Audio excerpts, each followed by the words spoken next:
Olá, terceiro ano, pré-calouro 2021. Agora mais uma aula, né? Vamos complementar, vamos encerrar, na verdade, né, a nossa aula sobre sistema endócrino. Meus amores, aqui na aula de sistema endócrino, ainda a gente vai falar sobre glândulas suprarrenais, né? Sobre principalmente também o pâncreas e sobre as gônadas, tá? As glândulas, né, que produzem nossos gametas e também nossos hormônios sexuais, ok? Galera, então aqui nós temos a glândula suprarrenal como a quinta glândula que nós vamos ver. Lembra? A gente já viu o hipotálamo, né? Vimos a hipófise, nós vimos também, nós vimos também a tireoide, né? E as paratireoides, certo? Olha o nome, glândulas suprarrenais. São glândulas que ficam na parte superior dos rins, por isso suprarrenais. Então, elas são duas, uma em cada rim, temos dois rins, né? E elas têm duas camadas. Uma região, né, uma camada mais periférica, que a gente vai chamar de córtex, e uma camada mais interna, que a gente vai chamar de região medular. Isso não acontece só para esse órgão, tá, gente? A gente pode também chamar a região medular, a região de dentro de um órgão, e a região cortical ou córtex, a região mais externa desse órgão, tá? Na região do córtex ou região cortical, a gente vai ter a produção de um tipo de hormônio chamados de esteroides, também chamados de corticosteroides, tá? Esses esteroides, certo? Eles vão estar relacionados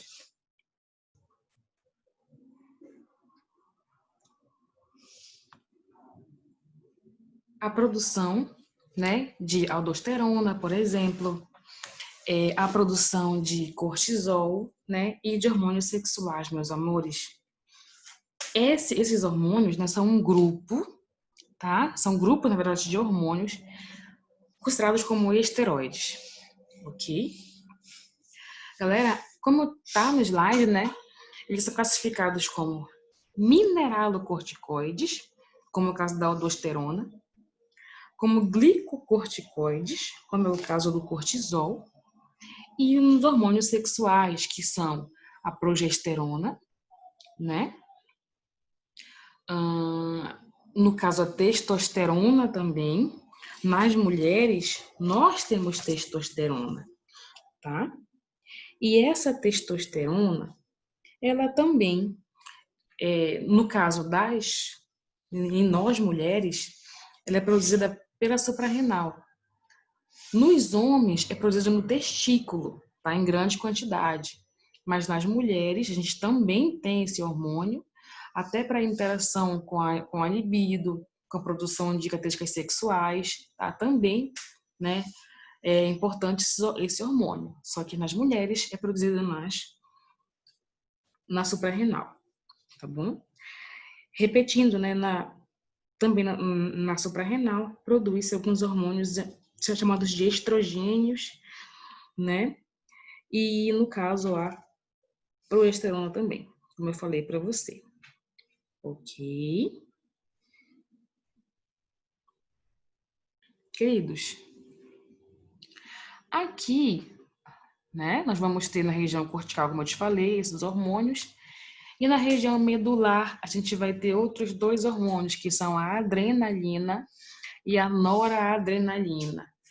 Esses dois estão relacionados com as funções emocionais, assim como também a preparação do corpo para um susto, por exemplo, para uma condição de medo, para uma condição de proteção, de alerta. Então, quando você pega um susto, quando você está numa situação de perigo, num assalto, numa condição de que tem que estar alerta, né? Você dispara aí no seu organismo uma descarga muito grande de adrenalina da região medular da suprarrenal, ok? Então, tem função também reguladora com as condições, né, do ambiente, a resposta, por exemplo, ao estresse, tá bom?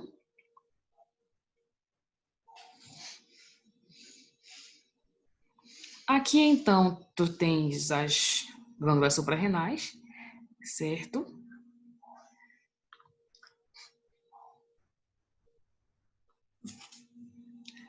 E aqui, galera, nós temos, então, o pâncreas, tá? O pâncreas é um órgão, tá? Chamado de, no caso, uma glândula, né? Chamada de anfícrina. O que significa isso? Que ela tem uma porção exócrina e uma porção endócrina. O nosso objetivo, nosso alvo de estudo aqui é estudar a região endócrina do pâncreas. Obviamente, nós estamos estudando sistema endócrino. Já a região exócrina do pâncreas tem a função de produzir líquido pancreático, que faz parte da constituição das fezes, está liberado no intestino e tem a função de auxiliar a absorção e a digestão ali de carboidratos, proteínas, de gorduras que vão, né, para o intestino. Por isso que é exócrino, porque elas vão para a região externa do corpo, já que são eliminados juntamente com as fezes. Na porção endócrina, a gente vai ter as ilhotas de Langerhans, tá? Que vão ser formadas por alguns tipos de células específicas. No caso aqui, as células alfa e as células beta, tá? As células alfa, elas vão ter função de produzir um tipo de hormônio chamado de glucagon. E a célula beta, ela produz já o hormônio chamado de insulina. O glucagon e a insulina são chamados de hormônios antagônicos. O que é um hormônio antagônico? Um hormônio antagônico é aquele em que a função de um é o contrário da função do outro. O que um aumenta, o outro diminui. A gente chama de hormônio antagônico, tá? Um controla o outro. Então, a função de ambos, né, é o contrário, tá bom? No caso aqui, o glucagon tem a função de aumentar a glicemia e a insulina tem a função de diminuir. E o que é a glicemia? A glicemia é a taxa de açúcar no nosso sangue, tá? Então, lembra comigo. O açúcar, né, ele é a principal fonte de energia para o corpo. Ele é um carboidrato importantíssimo e a fonte número 1 de energia para o nosso corpo. Só que para que a glicose consiga entrar nas células, ela não consegue entrar sozinha, tá? Ela precisa, para ela servir, né, de nutrientes, de fonte de energia, ela tem que entrar na célula, obviamente, né? Fora ela não faz nada. E aí, para ela conseguir entrar na célula e ser consumida, ela tem que pedir a ajuda de alguém. E esse alguém seria a insulina. Então, quando a insulina é liberada no corpo, né, no sangue, e ela faz com que a glicose ela entre do sangue para as células, ela vai fazer, né, ela vai proporcionar uma diminuição da glicose no sangue, porque a glicose vai passar do fluxo sanguíneo para dentro das células dos tecidos corporais. Por isso a glicose diminui. O glucagon faz efeito contrário. Ele é produzido no pâncreas também, mas a função dele é aumentar a glicemia. Como que ele faz isso? Quando nós passamos por um tempo sem comer, sem alimentação, o corpo vai sentir isso, né? Ele vai querer que você produza ali uma glicose. Mas como tu não está conseguindo comer, tu não consegue, tu não come, por exemplo, por algum período de tempo muito extenso, né, que acontece muito frequentemente com a gente, né? O glucagon, ele vai para o sangue, e aí ele estimula o fígado tá? A liberar a reserva que ele tem de glicose dentro dele. O fígado tem uma função de armazenar glicose na forma de glicogênio, tá? Ele armazena a glicose que você comeu em excesso nas refeições, né, anteriores. E aí ele tá lá, guardadinha, essa glicose. O que o glucagon faz? Ele estimula o fígado a liberar essa glicose armazenada. Então o fígado libera a glicose para o sangue e é assim que ele aumenta a glicemia, tá bom? Então aqui você vai ter então as células endócrinas, né? Na imagem, tu vai ter as células que secretam hormônios, tá? Na extensão aqui do pâncreas. E aí, em relação ao pâncreas, nós temos uma doença muito relacionada a essa função da insulina, que é a diabetes. Tem-se, então, principalmente diabetes mellitus, tá? Que é caracterizada pela glicemia muito alta no sangue. Essa glicemia ela pode acarretar danos no vaso sanguíneo, né? Nos olhos, pode acarretar até cegueira, nos rins e no sistema nervoso. Nós temos 2 tipos de diabetes mellitus, a tipo 1 e a tipo 2. Como assim, professora? A tipo 1, ela é a chamada insulino-dependente. Como assim? A insulino-dependente, tá? É quando a pessoa ela não consegue mais produzir insulina pelas células beta do pâncreas. Primeiro, para você conseguir entender essa função, tem que entender como é que ocorre naturalmente, né, normalmente, essa absorção de glicose na célula. Quando a gente consome algum alimento, né, enfim, um almoço, uma janta, o que a gente consome de alimento é rico em glicose. Ela vai ser isolada, né, vai ser diferenciada e destacada no nosso estômago, né, lá onde vai ser digerido, e vai ser absorvida no intestino. De lá vai para o sangue. Do sangue vai ser distribuído para o corpo inteiro.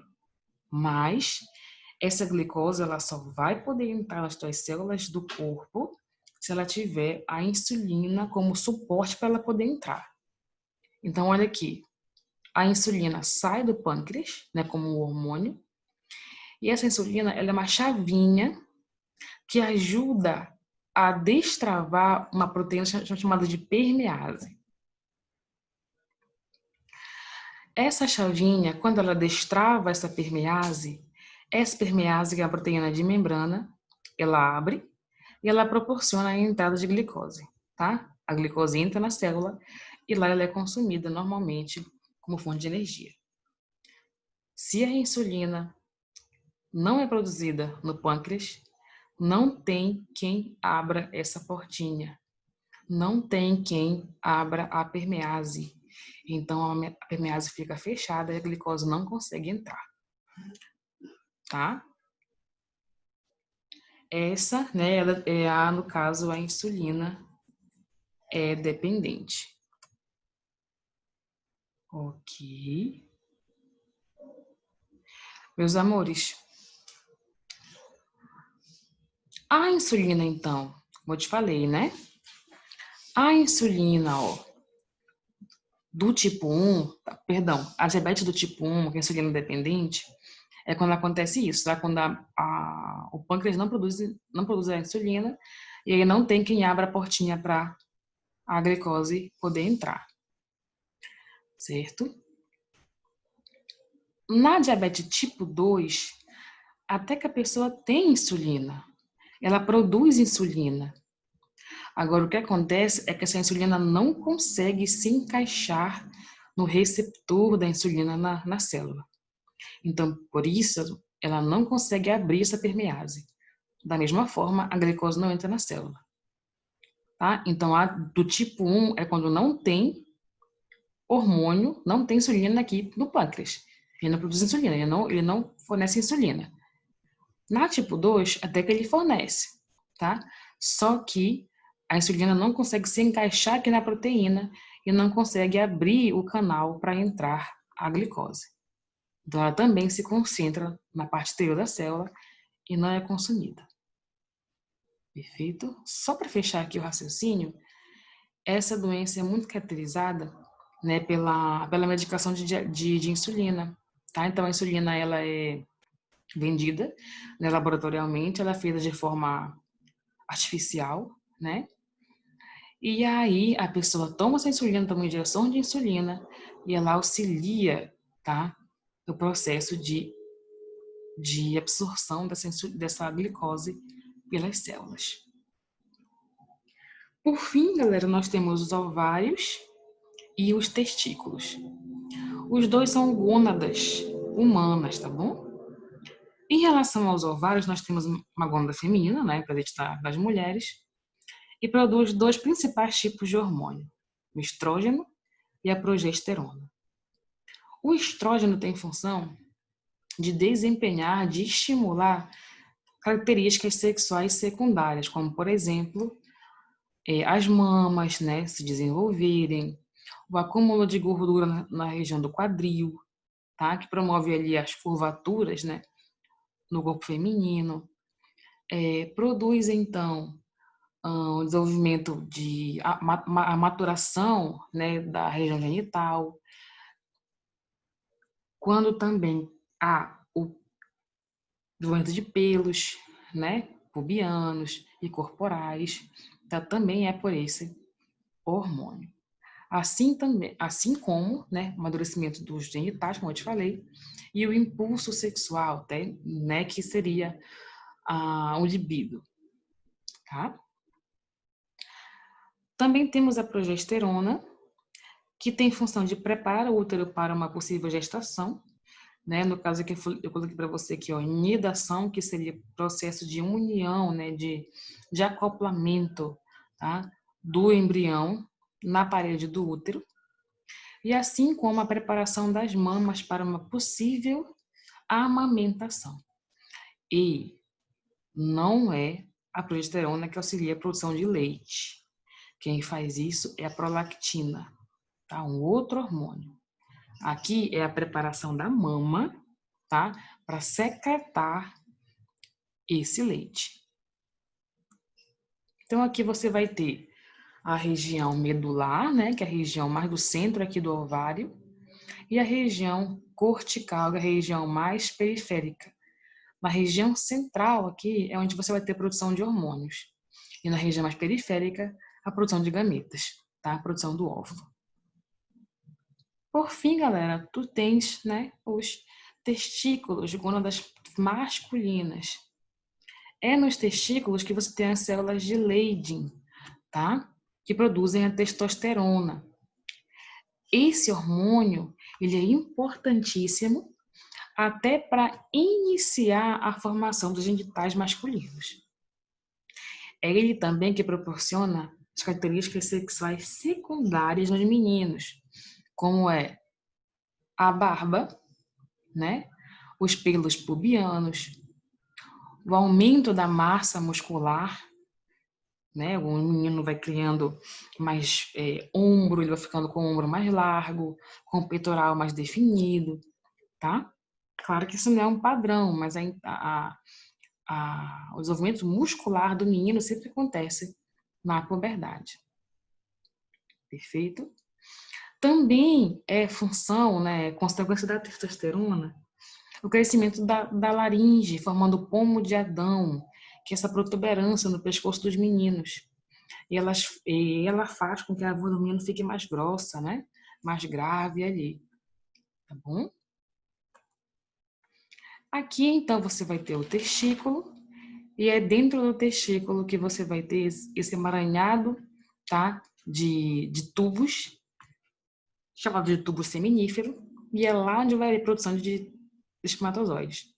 Mas também aqui, ó, na região mediana, tu tens as células de Leydig, e é lá que vai haver produção de hormônios, no caso a testosterona. Tá bem? Meus amores, agradeço então a todos vocês e a gente se vê na próxima aula. Tá bom? Tchau, tchau.